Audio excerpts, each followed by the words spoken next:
Miss सहर, social workers आपसे मिलना चाहती हैं। वो नीचे इंतजार कर रही हैं।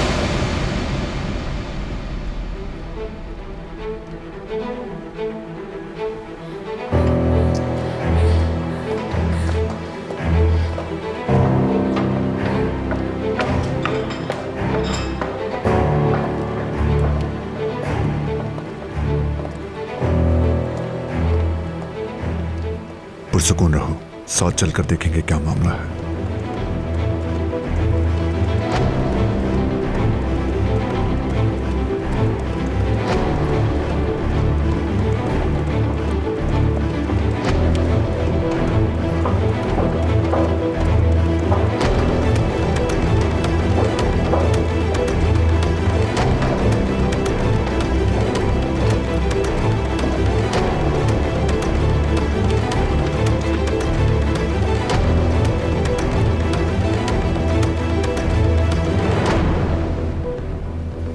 सब खैर तो है ना?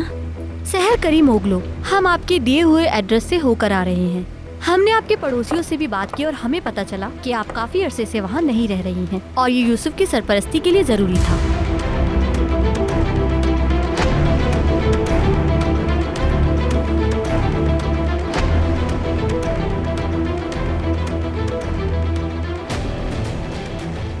अफसोस कि आपको इसकी बड़ी कीमत अदा करनी होगी।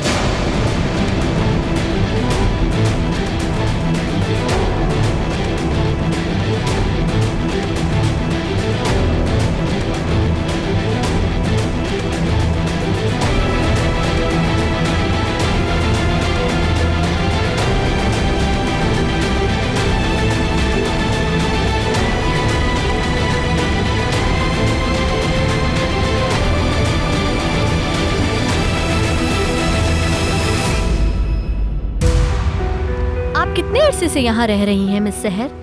ज्यादा वक्त नहीं गुजरा है।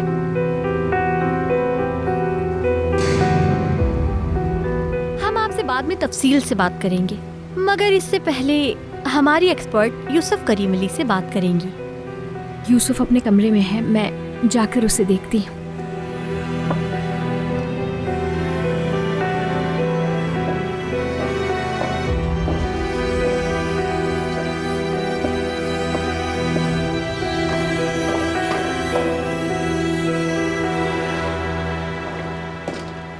अरे यमान, क्या हो रहा है ये सब? आपको मैंने शायद पहले भी देखा है, आप आई थी इधर। जी, हमें पता चला है कि मिस सहर को जिन शराइत पर सरपरस्ती दी गई थी उन्होंने वो पूरी नहीं की।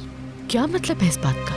इदारे ने मिस सहर को उनके भांजे यूसुफ करीम ली की सरपरस्ती इस शर्त पे दी थी कि यूसुफ करीम ली उनके साथ किसी और दूसरे घर में रहेगा ताकि उसे मजीद नुकसान से बचाया जा सके। मगर हमने देखा कि मिस सहर ने हमें अपना वो घर दिखाने के बाद फिर से मेंशन में रहना शुरू कर दिया। नुकसान से आपका क्या मतलब है? यूसुफ मेरा भतीजा है, अगर उसको बाल बराबर भी नुकसान पहुंचेगा तो इस दुनिया को जलाकर राख कर दूंगा मैं कोई जाती फैसला नहीं दे रही हूँ। मैंने सिर्फ इस फैसले का जिक्र किया है जो इंस्पेक्शन के नताइज में मरतब किया गया था।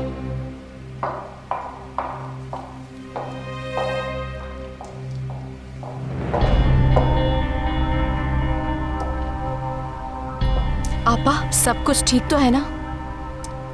देखिए यमान साहब, हम सिर्फ इस बात का तायीन करना चाहते हैं कि यूसुफ के लिए क्या बेहतर है, इसलिए अगर आप ताउन करेंगे तो हमें खुशी होगी।